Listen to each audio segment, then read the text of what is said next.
Welcome to Sports Scope, the most influential sports talk show in the nation.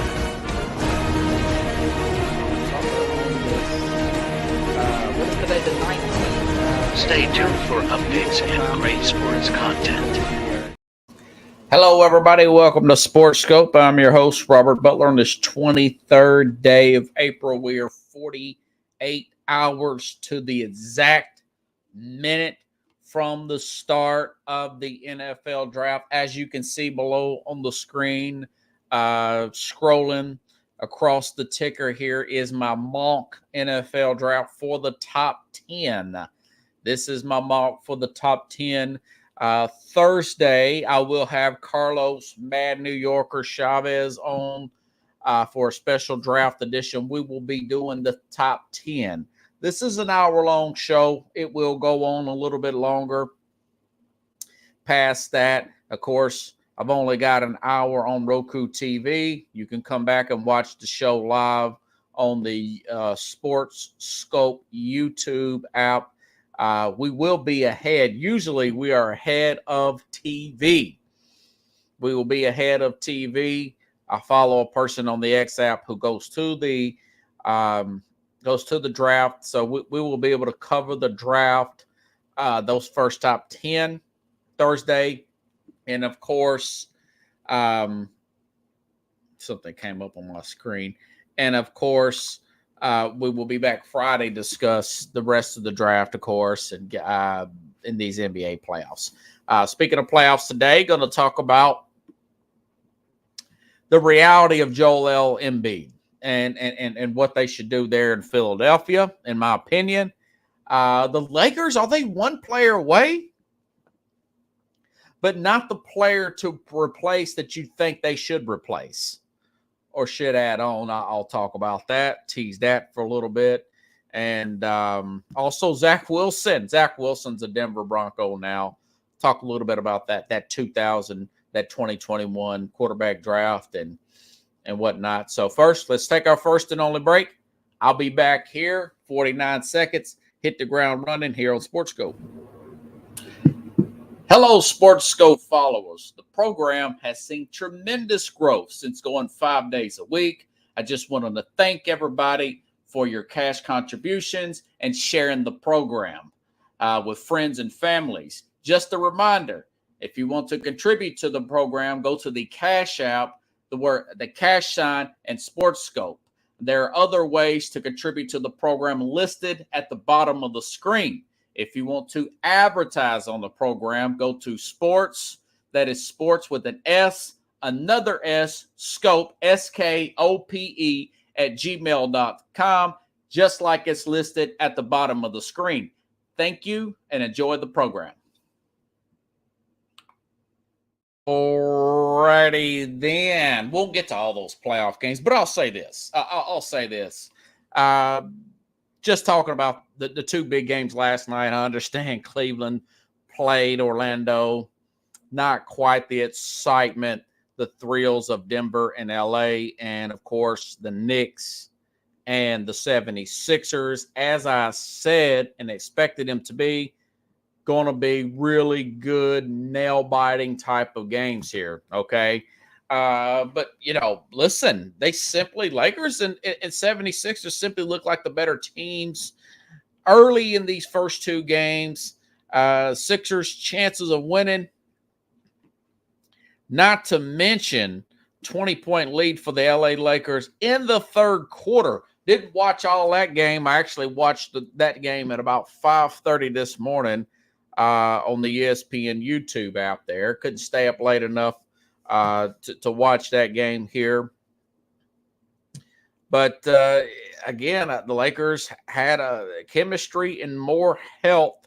Younger sports really have propelled both of these two-tone teams in these particular games, in my opinion.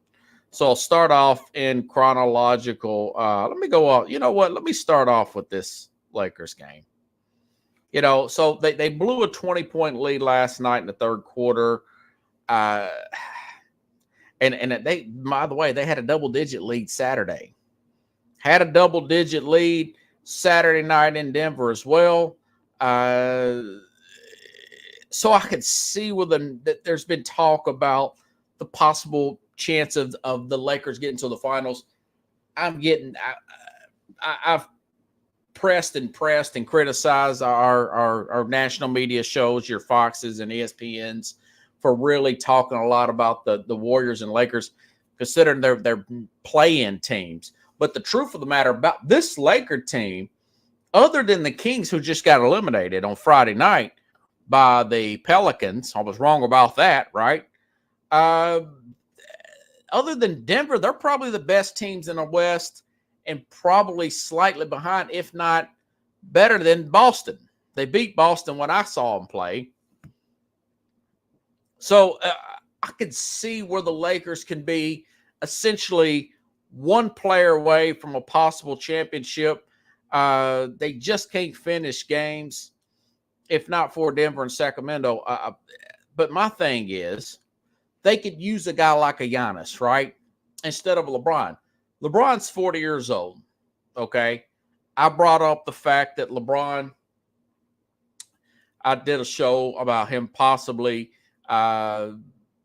using PEDs and whatnot, drawing connections with him and his trainer and everything.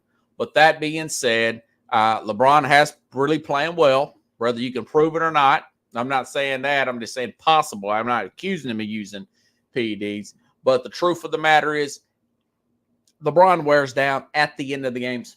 That was the story last year with LeBron in the same particular series. What are this 10 straight now Denver's won?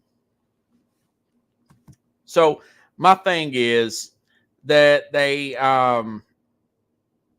simply could use another player in place of LeBron. I do like the role that AD's playing.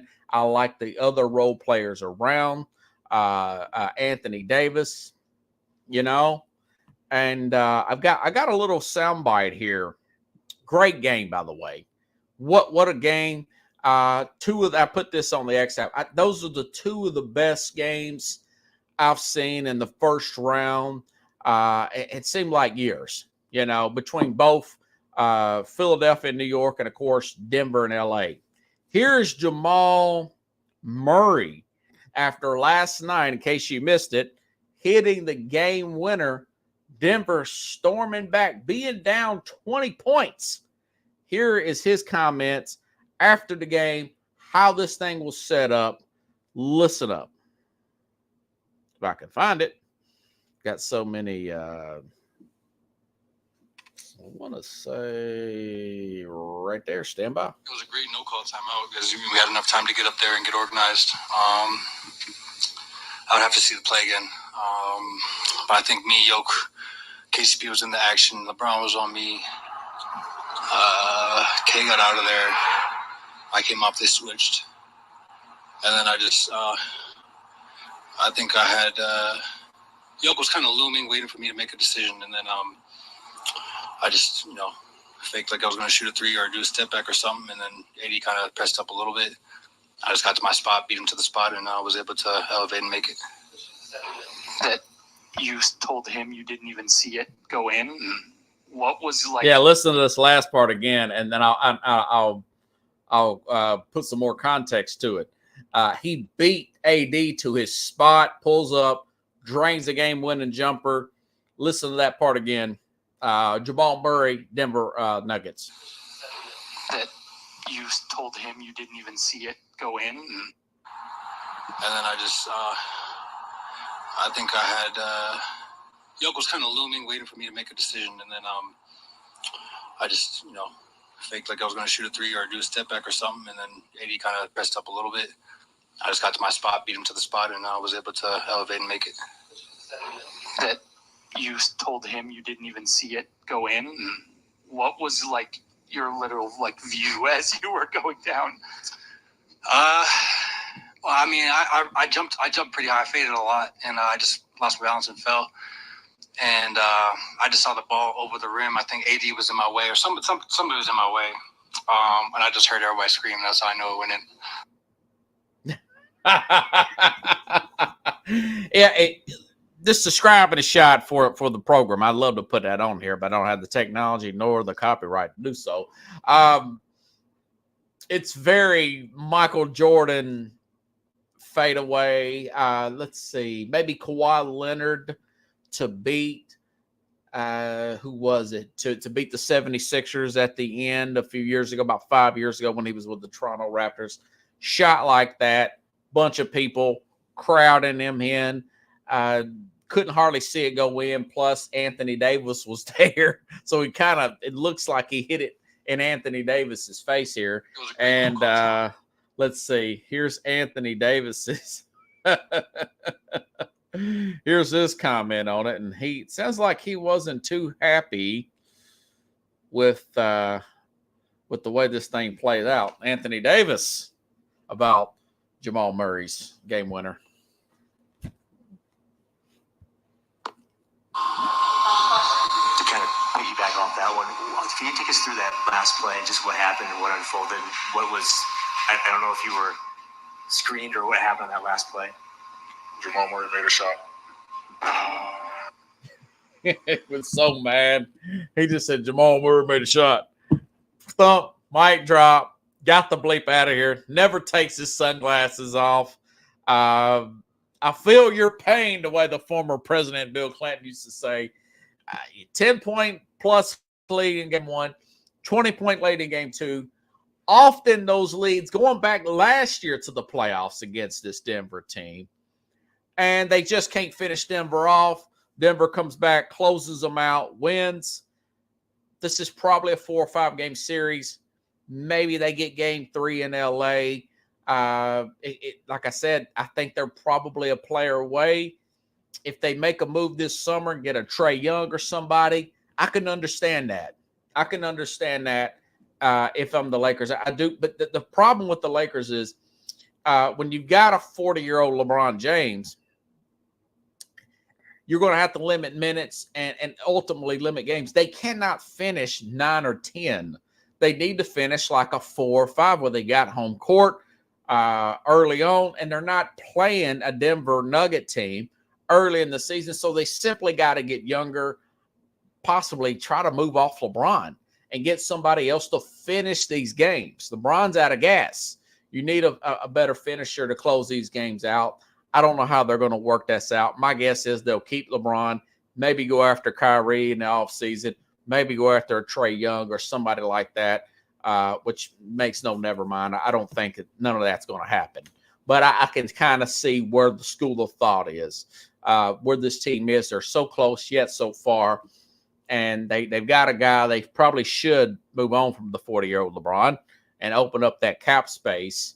But you don't have any money to pick up anybody. I mean, who are you going to pick up? Klay Thompson, another guy that's old. So, I mean, you can't, if you trade for Embiid, you don't have, where's the trade? Do you think they're going to give up 40-year-old LeBron for 30-year-old Joel Embiid? You know, Philadelphia is not going to do that. They don't have any real assets to build upon this team, so they're kind of stuck in limbo, if you ask me. They either hit the whole reset button or, or maybe they can acquire a free agent in the offseason and not give up too much and run it back one more year, perhaps, if LeBron wants to play another year. Okay. But they're still too old. This series is still going on. Okay. All right. As far as Denver's concerned, you say, well, is Denver lazy? Why are they getting down so much in these games? And I'll tell you, watching Luka or Joker and Jamal Murray, who kind of reminds me somewhat, except these guys have better chemistry, of a Kobe, and Joker reminds me of a coordinated Shaq, by the way. Man, did this guy have a game the other night. Plus, his brothers got into a fight. The crowd, the NBA is investigating it. A law enforcement or whatever, investigating this thing. But he had a well of a game last night. I couldn't get his stats here.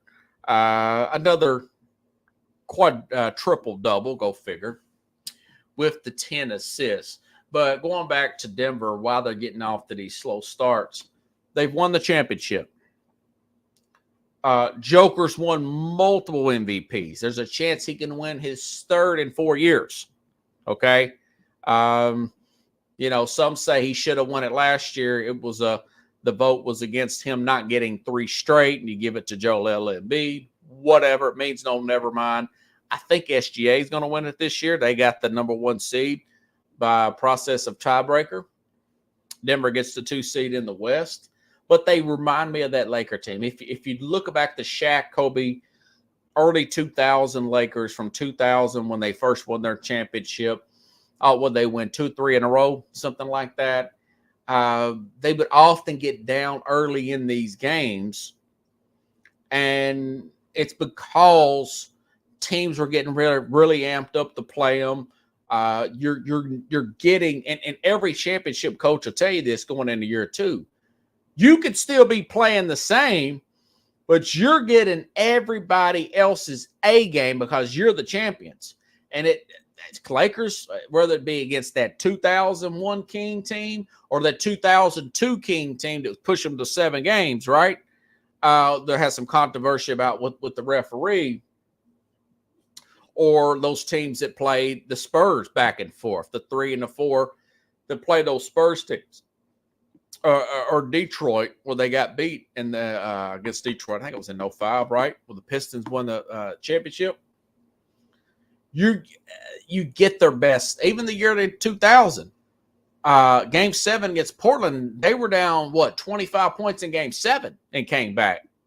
You're getting teams' best punch forward.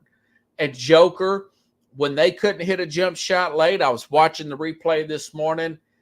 He goes inside like a Shaq would do and get a high percentage shot, and then you get a Jamal Murray, who's like the Kobe of this team, minus the attitude, gets the game winner from outside.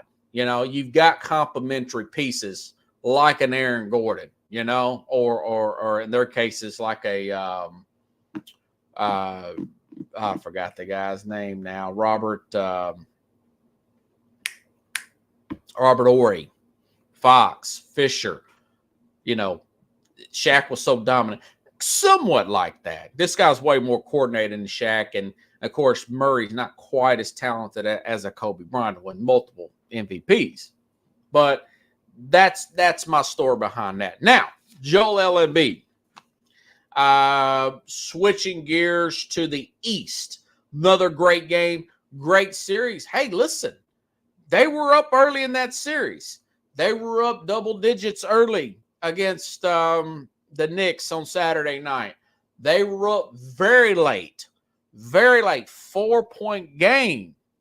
We're talking inside a minute.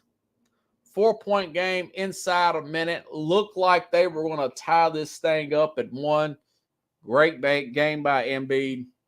Terrible last shot by Embiid. And I thought they had this thing won. And, the never die spirit of this, you could tell they look like the bigger team, the more physical team, but they're still getting beat out and out hustled by the trio. And I've talked about this the other day and played a clip of it with Carlos Mad New Yorker Chavez, where this team, you can really tell that this group, 3 of the 5 starters, all played multiple years at Villanova. Dante DiVincenzo, Josh Hart, and, of course, led by Jalen Brunson there at the point guard here. There's a lot of chemistry there within this team. But let me play you what Joel Embiid said after the game, and I cannot really I can't blame him for saying what he's saying. I don't think he's a cocky guy. I think he was being pretty honest about this stuff. If I can find it. It was a great no-call timeout. And something after Joel Embiid. We should be 2-0, so we're good. We're gonna win this series. We gonna win this. We know what we gotta fix. We did a better job today, so we gonna fix it. But we're the better team, and we're gonna keep fighting. Okay, that was Embiid. Now listen to. They put the trio up together.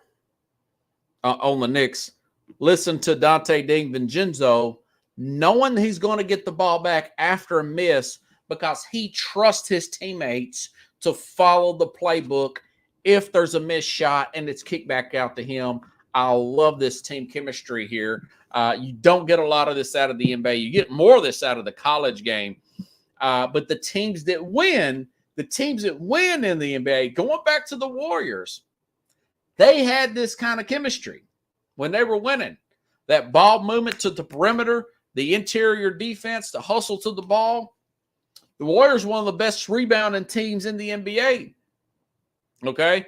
But listen to, not calling this team the Warriors, but I'm just saying the level of chemistry, the basketball IQ here. Listen up. Here is Dante DiVincenzo from the New York Knicks talking about that shot where they that actually, I think it put them back up in the game. Listen up.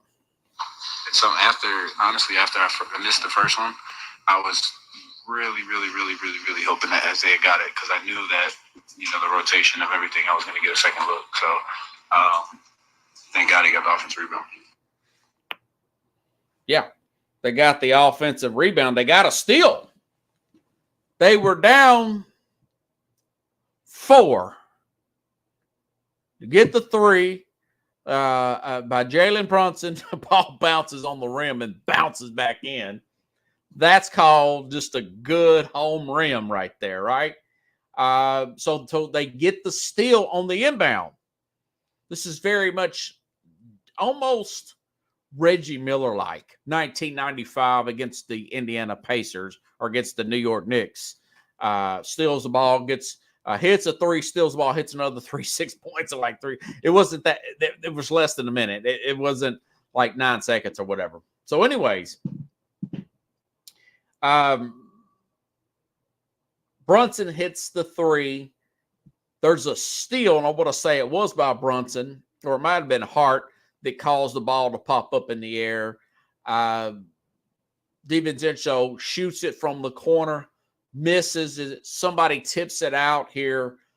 It comes back to Brunson to Hart back to Vincenzo. Then they're up by 2. Okay. And then he hits the 3. Well, they're down by 1, then hits the 3, go up by 2. We know what happened. They go on to win the game by 3. Very bad shot there by Joel Embiid. Okay. So, anyways. All right. Now, back to Embiid.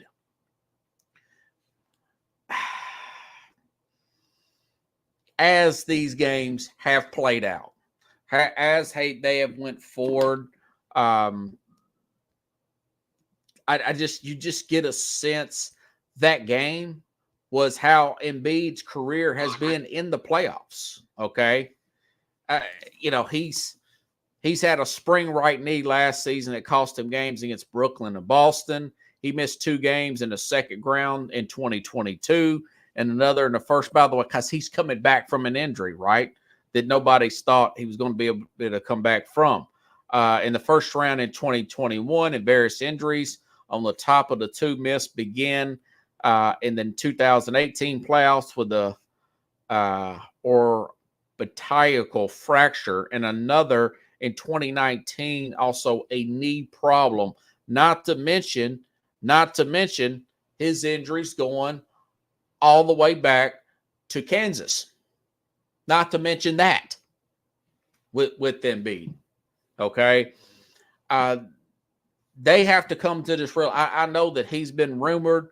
Daryl Morey, the general manager there, may move off of Embiid after this year. He's got 2. Let me make sure I've got this up here right. He's got 2 years left on his 30 years old now. Rumored to be possibly a Knick after this summer. He's got 2 years left on his contract with this team. All right, $50 million plus a year. He's like Kawhi Leonard. Okay, Kawhi Leonard out again on Saturday. Of course, they still win. That's a different story.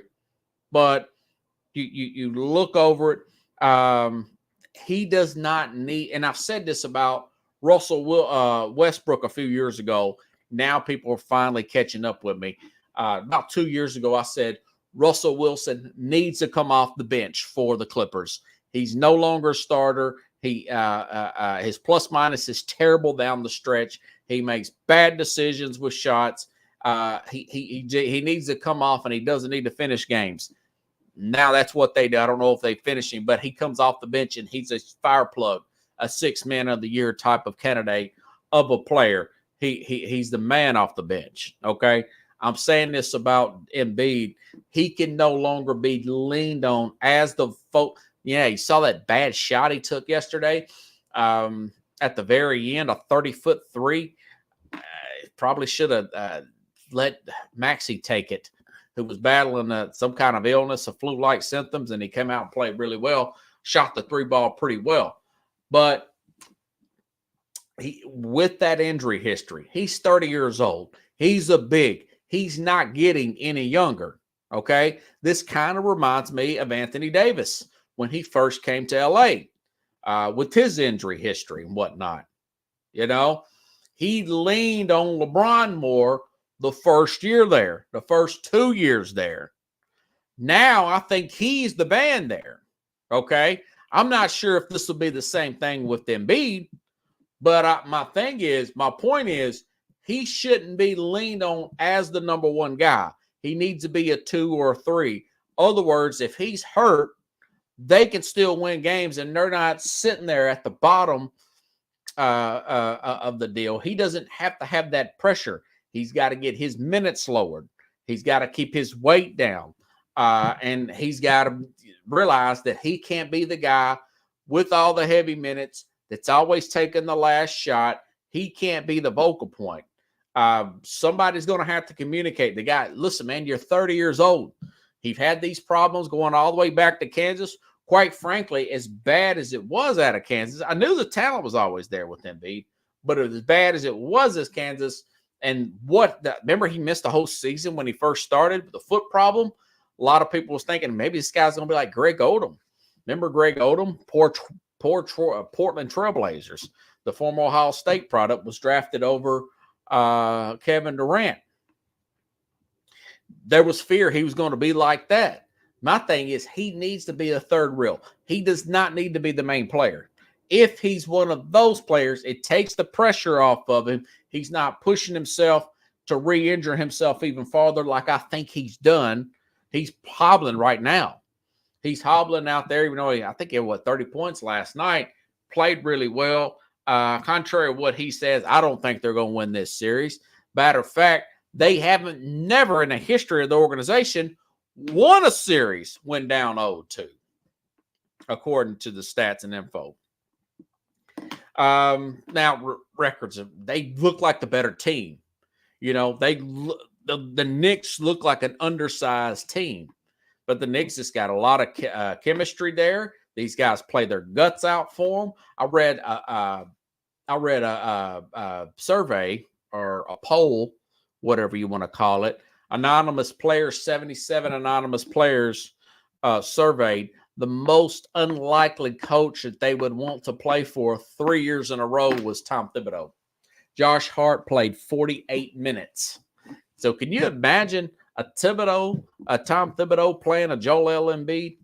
So I don't know where on that. Maybe a Lakers. I don't know, but he can't be the main guy. You know, do you make Maxey the main guy? Do you have that conversation to say, we're going to lead on the 20, was he 24, 25 now? We're going to lead on this young Tyrese Maxey and go out and get another player. And you're going to have to be the third wheel here. Shots and everything. Okay. Minutes, keep your minutes down. Can't keep them above 30 minutes. That's how you're going to have to play Embiid going forward. That's a tough decision. That's a tough conversation to have. It's a tough conversation to have it with Russell Westbrook a few years ago, but it was the right conversation to have with Russell Westbrook. That's why he's playing well right now, and the Clippers are up 1-0. Same thing with Embiid. Trust me. Okay. So Great series, though. Could go. I said Knicks in 7. They could go out now. Your bench players, your role players, your Tobias Harrises of the world, your Kyle Lowrys of the world, maybe even Buddy Hield got his first points in the playoffs in his whole career. Scored last night. Maybe when this thing goes, I don't know if it's tomorrow or Thursday or whatever. Hopefully it's tomorrow because Thursday is going to be the draft. Maybe this thing does go 7. Okay. Maybe they do win at home, the role players. But that's going to have to be that conversation, whether it be with Embiid, which I would. You tell a man to man, this is not an easy decision, but we're going to have to lower your minutes and we're going to have to defer to Maxey or whatever, or we're going to have to move on from you, man. You know, maybe they work out something with Golden State. Golden State ain't going nowhere. Move off Draymond, move off Klay Thompson, put Embiid in there, find some more role players. You probably want to find another guy for Embiid to play behind because he cannot be the main guy. I would prefer him to be the number 3, contrary of what some of his stats say. Part of ability is availability. Keep that in mind, folks. Okay? All righty then. And the Suns are playing right now. Let me see what they're doing. You know, I'm really going to, they were down by 7. Okay, now they're up by 5. All right. Now, Suns Mavs had opponents extremely motivated. Remember, folks, these teams that did not play in these playing games, Denver, the higher seeds, anybody from 6th seed all the way up, they had practically, 4 or 5 days off. You know, Minnesota sitting at home chilling.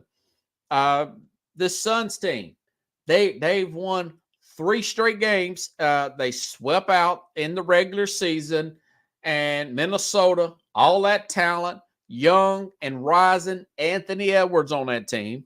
Okay, been talking about how, and people like me, hey, this is the lock. This is the 6th seed. They're going to beat them. They've got the experience. You've got Grayson Allen coming, good bench player there. Just a great role player. Bradley Beal.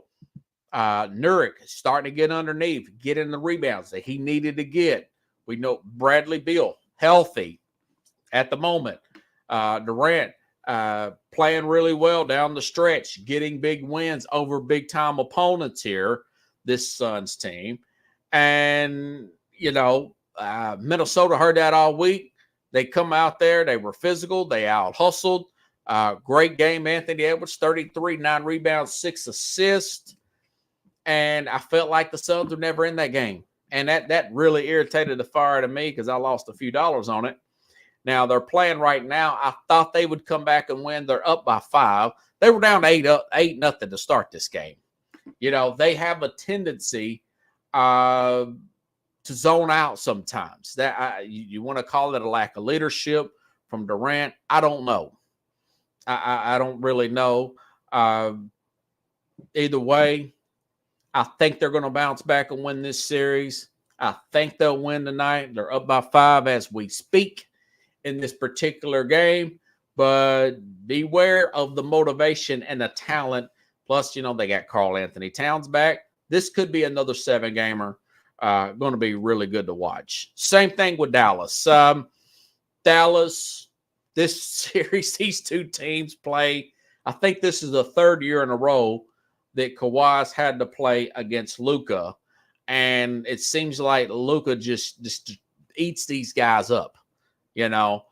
Each year I thought, well, the Clippers got the better team. The Clippers got the better team. And I know it's been back and forth, but it just seems like they had no answer for Kawhi Leonard coming into this game. Or for Luka Doncic, excuse me. And as good as they've been playing, they got a big win over Denver, 3 or 4 weeks ago. They've been playing some highly, highly competitive games. Dallas, even their defense is playing better. They got more out of their young guys. No Kawhi Leonard. Go figure. Another guy cannot be the main. He cannot be the main piece on the team no more. He has to be the third wheel. And maybe they've done that. They've already accepted that in LA. Either way, LA gets a win. They get the win over Dallas. You know, I think Dallas thought they had that game won. LA was really motivated. Great game by James Harden. And what do you know? They're down. Even though Kyrie Irving, 30 points, Luka Doncic, 30 points also, and still couldn't get that of nobody else hardly. The rest of the team, I think they'll also bounce back tonight, but we'll see. The team's getting affiliated like that. I expect them to come out and play really well tonight. It's going to be a great game in LA. Wish I could stay up for all these games. Back when I worked 4 to midnight, I would stay up and watch these games, get a cup of coffee, you know. Then I have to be at work till 4. Of course, I work a day shift now. But, that's my thoughts on the playoffs so far. I mean, the other games, Boston's kind of doing Boston things. And I know Orlando's in it, Orlando and Cleveland. As expected, very young Cleveland team. Don't expect a lot out of Orlando, since Cleveland's been there the last few years. So these other series are kind of Anyways, okay. Didn't want to get too far behind here. Okay, Zach Wilson. Back to football here. Zach Wilson traded to Denver. Let me go back up to the top of my notes here. That happened yesterday. What kind of caught me off guard there. Happened yesterday around lunchtime. Okay. Let me make sure I got this. Okay. The Jets basically give this guy away. You know, read this on ESPN.com. Based on the original investment, Jets got pennies on the dollar. They will receive a 6th-round selection, number 203 in this week's draft from the Broncos, who, in addition to Wilson, will get a 7th-round pick. The Jets and the Broncos, are splitting this $5.5 million Wilson's due with this team paying $2.75 million. The trade means that the only one of 5 quarterbacks selected in the first round in that 2021 draft with the original team is Trevor Lawrence. Okay, now, here's my thing about that. Was it that serious with Robert Saleh and Zach Wilson where you couldn't keep the guy around? I mean, you're paying him $5.5 million, and you told Denver that you'd pay half of that just to get rid of him. I mean, a 6th-round pick. Yes, you could find a Tom Brady in the 6th round, and maybe they will. They've only got Tyrod Taylor on the roster other than Aaron Rodgers. Okay. Maybe they will. Maybe they'll get one of these quarterbacks, the Notre Dame quarterback or Spencer Rattler, somebody. One of those quarterbacks may fall to the 6th round per se. You know, but again, the guy was former number 2 overall pick. I remember going back. Let's go back 3 or 4 weeks to the owners' meetings. Okay, maybe less than that, maybe 2 weeks ago. Woody Johnson is reportedly, Woody Johnson says, I'm paraphrasing. He says, the owner of the Jets, that there's a good chance maybe Zach comes back this year. That we want Zach to come back this year. You know, something of that matter. This is after all the speculation from the offseason, going back to the regular season, he's in, he's out, he's in. And this is coming from Robert Saleh talking about Zach Wilson. Now, remember, Rodgers has been hurt since Rodgers has been hurt since the first few plays in the regular season, So there's a lot of back and forth, numerous reports. Basically, in a nutshell, Saleh can't stand Zach Wilson. I don't think he likes his attitude. I think he can tell that the guy is simply too immature to handle that job at this time. Saleh being an offensive-minded head coach, you name it. So after that is being said about going back to this owners meeting a few weeks ago of Woody Johnson making a comment that he's going to come back, there was a report that there was a shouting match with Robert Saleh and Woody Johnson. Later, Woody Johnson denies this report, the owner, and calls it false report, fake news, whatever. And the report was by the NFL Network. So my thing is, when you got a guy like a Zach, remember, he was from 2021 draft, okay? BYU.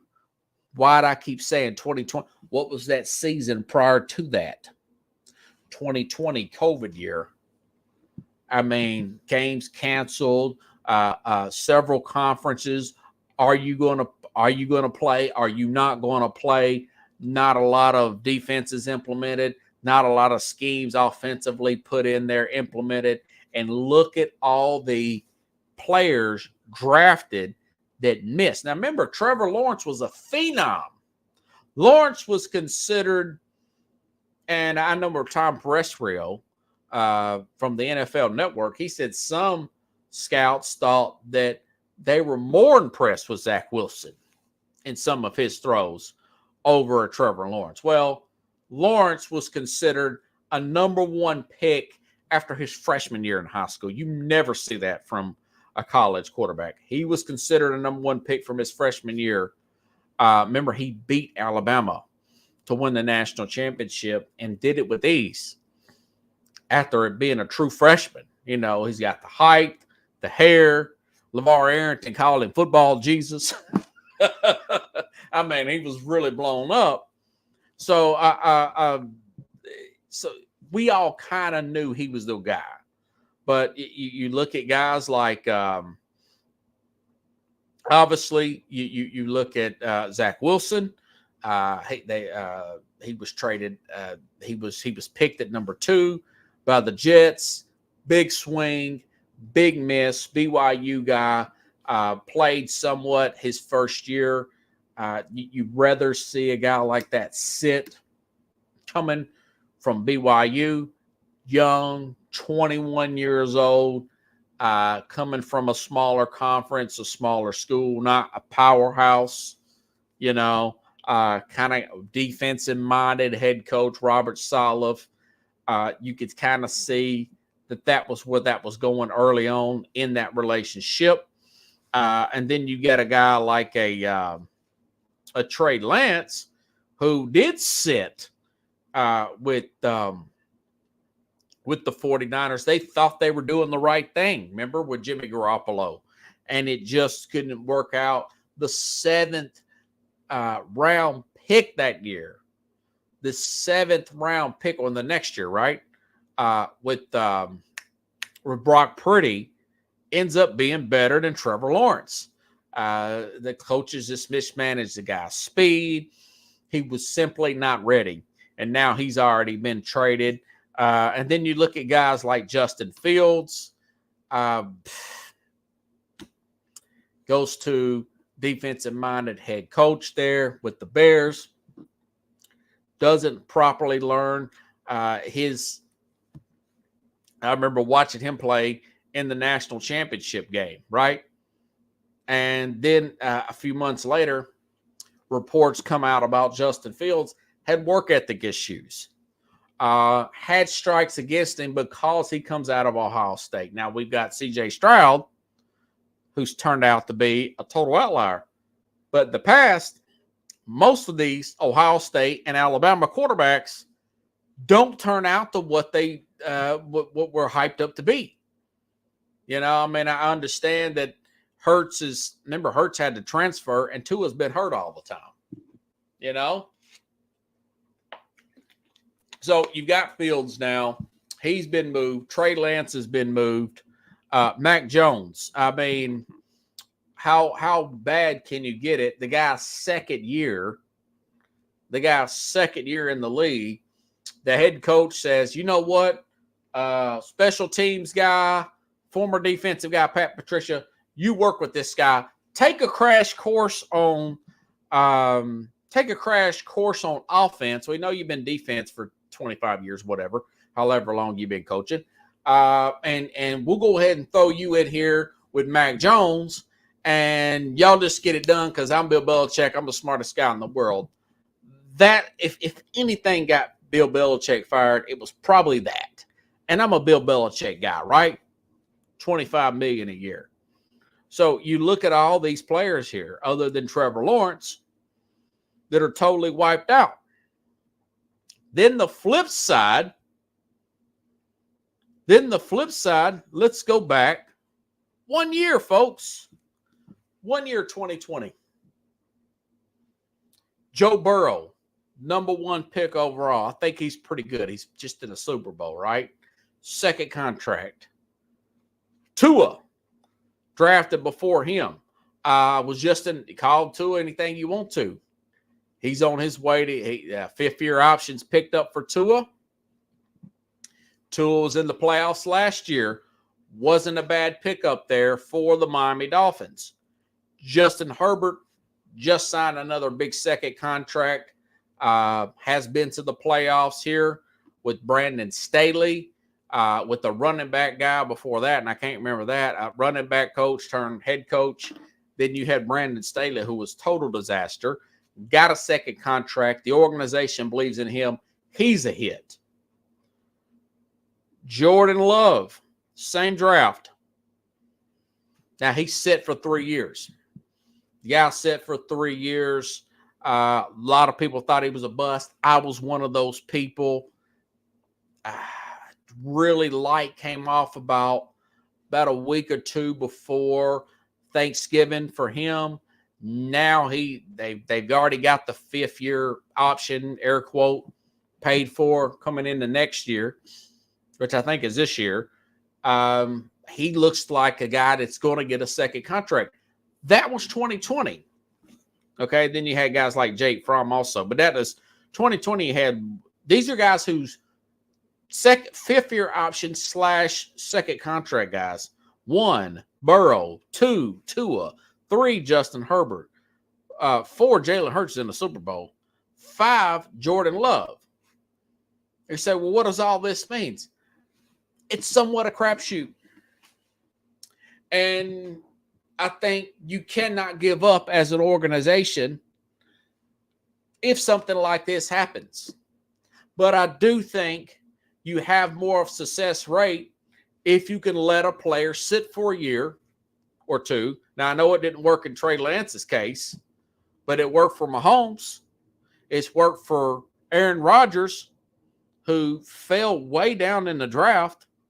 You know, early on, I didn't think Aaron Rodgers was going to work out the way his stance was.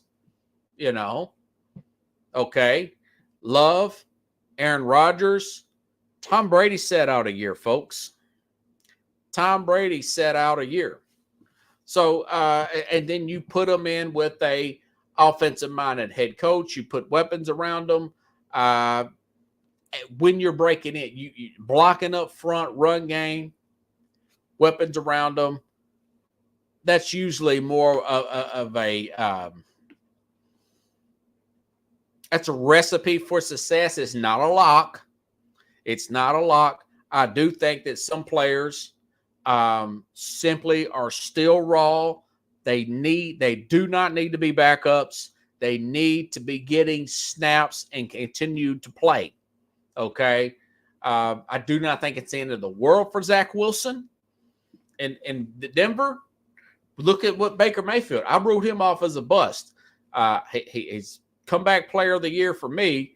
Guy gets to the playoffs, wins a playoff game, gets a new contract, modest contract there with the Tampa Bay Buccaneers. You know, Rich Gannon done this 20 years ago. He comes back and gets to the Super Bowl, wins an MVP and everything. Kurt Warner, folks, played for NFL Europe when they had that. He also played in the Arena League. You know, I was listening to Colin Cowherd and Jason McIntyre talk about Matt Corral. I want to say he was drafted by the Carolina Panthers a few years ago. This guy's playing and cutting up in the United Football League. Remember the two leagues that merged? So I do think guys like Justin Fields, Mac Jones, I would have gave Mac Jones got their playoffs his first year. And things went south after midway last year when he started seeking outside advice behind Bill Belichick's back. Things went south and they stayed south between him and Belichick and just run his reputation. So now he's backing up Trevor Lawrence in Jacksonville. Okay. If I was Atlanta, I would have took a chance on him and paid him a modest salary with that Atlanta offensive team around him, rather than Kirk Cousins. But that's just me. That's just me. Okay. But my point is these guys need reps. They're not ready. Fields not ready. Fields is not ready. You know, they need to, the NFL needs to work out something with this United Football League and help develop these players.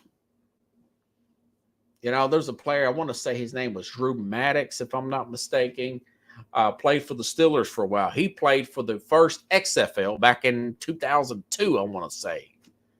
You know, so there is a chance for these players to come back.